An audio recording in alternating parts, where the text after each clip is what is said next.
Olá, tudo bem? Vamos para a nossa última aula? Muito bem. Nós vimos aqui nessa disciplina de português instrumental muito sobre leitura e interpretação de textos. Falamos sobre como entender melhor os textos, falamos como escrever melhor os textos e agora, para finalizar, vamos falar sobre o gênero acadêmico. Nós já estudamos outros gêneros, não foi mesmo? E agora, para finalizar, falaremos sobre fichamento, resumo, resenha e artigo científico. Imagino que vocês já têm muito contato com esse tipo de texto. Imagino também que vocês já escreveram muitos textos nesses gêneros. Então, o que nós faremos aqui é recapitular esses conceitos e trazer algumas dicas que possam ajudar você na compreensão, na elaboração também desses gêneros acadêmicos. Vamos lá? Bem, os pesquisadores afirmam que se aprende a ler lendo. Eles dizem que para ser um bom leitor é necessário ler muito.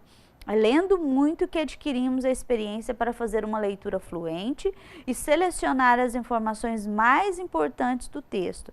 Bem, então, como é que eu fico mais experiente na escrita de um artigo? Ora, conhecendo as partes de um artigo, lendo mais artigos, entendendo como é a estrutura de um artigo, né? E produzindo também. Certo? Então, essa questão de leitura, ela é uma questão de prática. Falamos isso aqui já. E falamos também sobre a questão da necessidade de termos experiência em leitura e do desenvolvimento do conhecimento de mundo. Não é mesmo? Bem, nós vamos começar então os gêneros acadêmicos com o fichamento. O que é um fichamento? É um método de armazenamento, controle e consulta de informações sobre livros ou documentos através da elaboração de fichas com conteúdo que facilita o estudo e a aprendizagem. Muito bem, esse nome, fichamento, começou com uma prática que era muito utilizada antigamente do uso das fichas, né? Quando não tínhamos muita facilidade com o uso de computadores, quando o uso de computadores não estava tão usual, comum, então os pesquisadores utilizavam pequenas fichas em que anotavam ali as informações. Daí vem o nome fichamento. E para que se faziam esses fichamentos? Ora, o objetivo do fichamento está ligado com o tipo de fichamento. Veja só, nós temos o fichamento de transcrição ou de citação. Para que servia e serve ainda, né? É um tipo de fichamento em que, no momento em que estamos lendo, de repente, estamos utilizando um livro que não é nosso e que nós precisamos devolver esse livro e sabemos que vamos utilizar algumas partes daquele livro em nosso trabalho acadêmico. Então, nós tiramos de lá, nós transcrevemos de lá partes desse livro que vamos utilizar depois em nosso artigo, em monografia ou trabalho, nos diferentes trabalhos. E coloco ali as referências completas para que eu possa utilizar depois. Então, eu transcrevo, né, partes que vão me servir como citações, tá? Depois nós temos ficha de resumo, que é quando eu leio um texto, né, leio um livro e faço ali o resumo na própria ficha. E depois um fichamento de comentário ou crítico, que além de ler o texto e de resumi-lo, eu me posiciono sobre aquele texto, tá bom? Entendido o fichamento? Ainda se usa, só que hoje nós digitamos diretamente no nosso computador, fazemos os nossos arquivos, né? Essa é a diferença, mas a técnica prevalece, tá certo? Bem, depois nós temos a redação de resumos.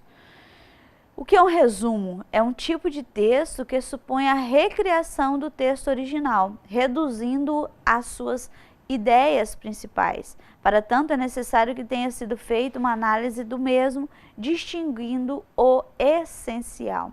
Então, eu acredito que o resumo é um dos gêneros acadêmicos que nós usamos mais, porque nós estamos sendo sempre solicitados a escrever resumos, seja resumo de um livro, de um artigo, de um filme, não é mesmo? Bem, o resumo é uma estratégia de estudo extremamente útil, pois, além de ajudar na compreensão e desenvolver a capacidade discursiva, possibilita verificar o entendimento e fixar os conhecimentos.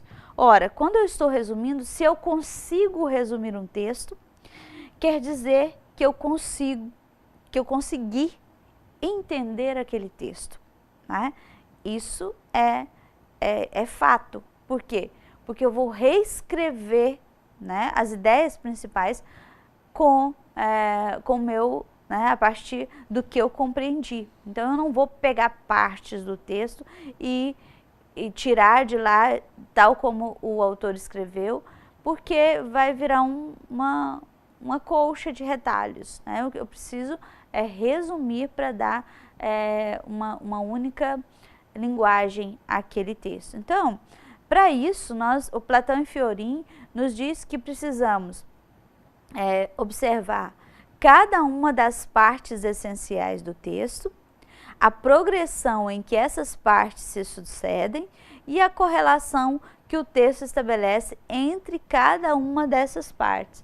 Então, é isso. Ora, se eu vou resumir, eu preciso ter compreendido o texto na totalidade, ter percebido quais são as partes principais, quais são os elementos secundários, quais são os argumentos e contra-argumentos utilizados pelo autor, tá bom?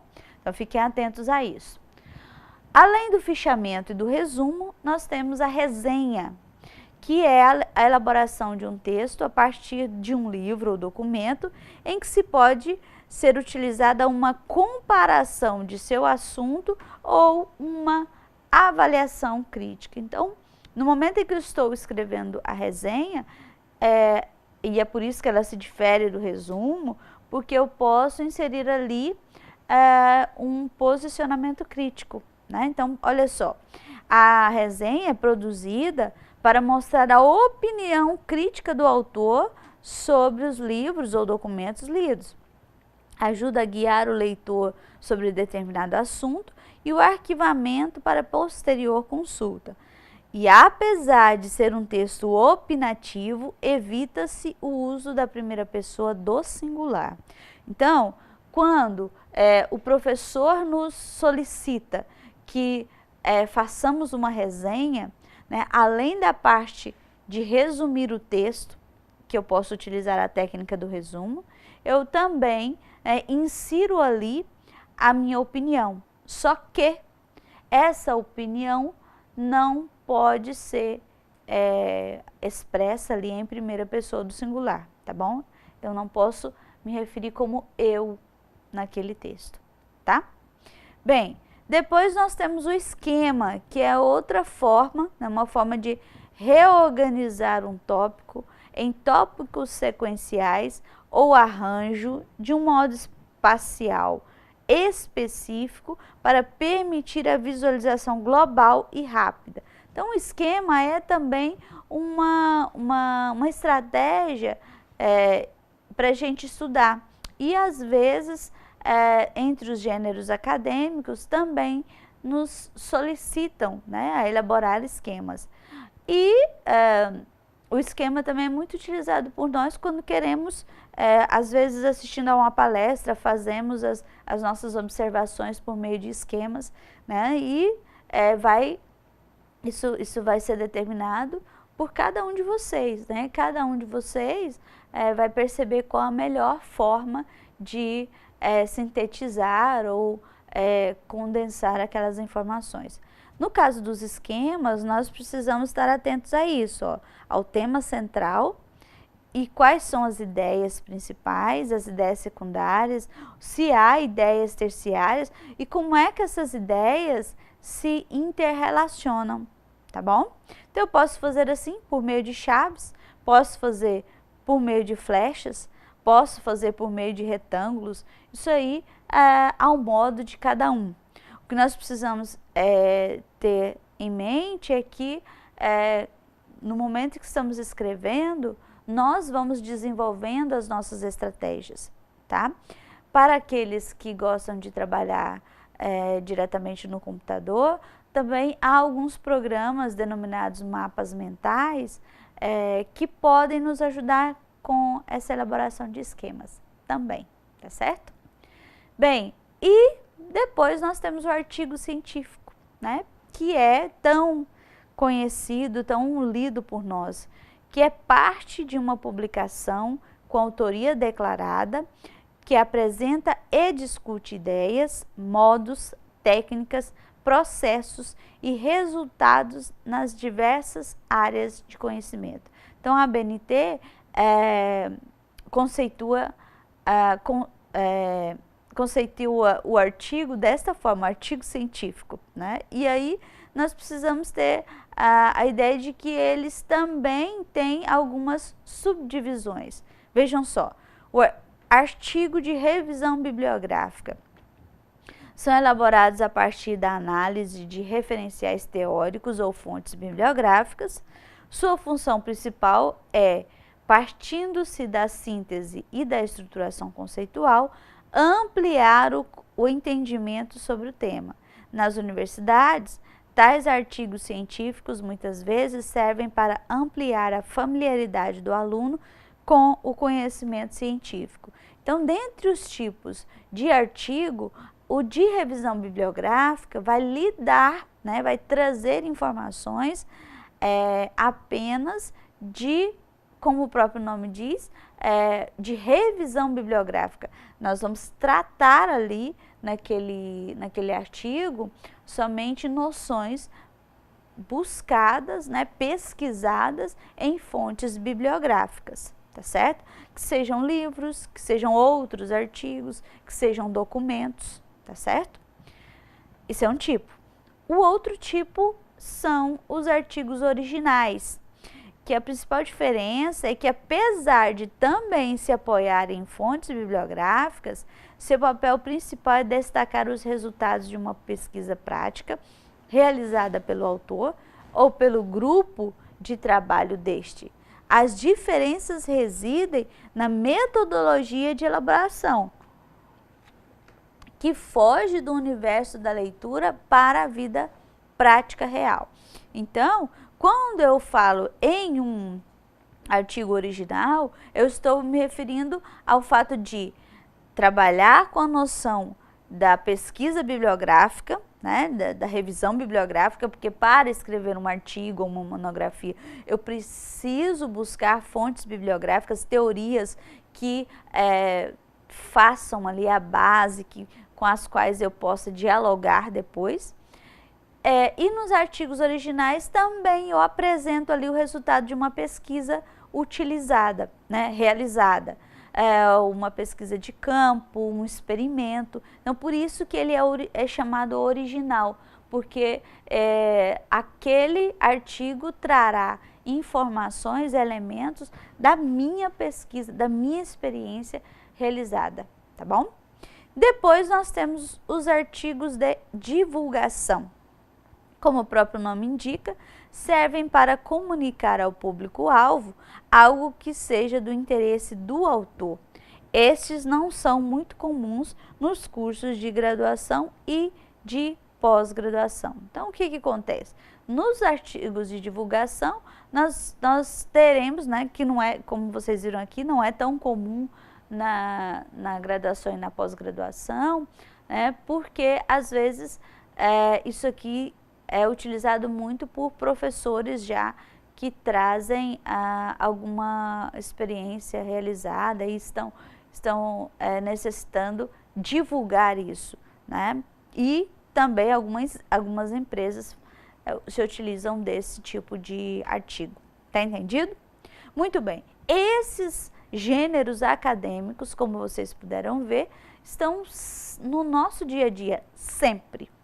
nós lidamos, nós lemos, nós produzimos. E conhecer algumas técnicas torna-se muito importante para que a gente possa entendê-los melhor.